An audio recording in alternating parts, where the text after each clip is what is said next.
எக்ஸ்மேன் எதுக்கு டோபி அட்டாக் பண்ணணும்? அதுக்கு முன்னாடி நேற்று போட்ட வீடியோக்கு 10 பேர் சப்ஸ்கிரைப் பண்ணால் மொட்டை போகிறேன்னு சொல்லியிருந்தேன். அதில் என்ன சந்தோஷமோ தெரியல, நிறைய பேர் சப்போர்ட் பண்ணியிருந்தீங்க.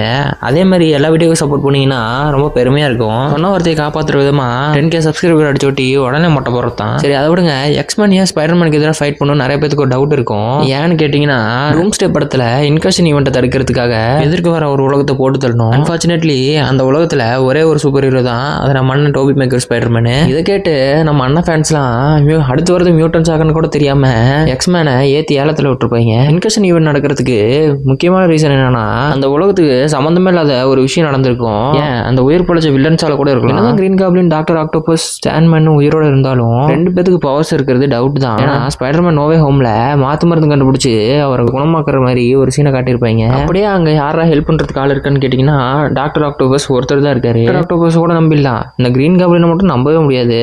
திருப்பி வந்தாலும் ஆச்சரியத்துக்கு இல்ல. இதை பத்தி நீங்க என்ன நினைக்கிறீங்கன்னு கமெண்ட்ல சொல்லிட்டு போங்க. மறக்காம இந்த வீடியோ பிடிச்சிருந்தா லைக் அண்ட் சப்ஸ்கிரைப் பண்ணிக்கோங்க.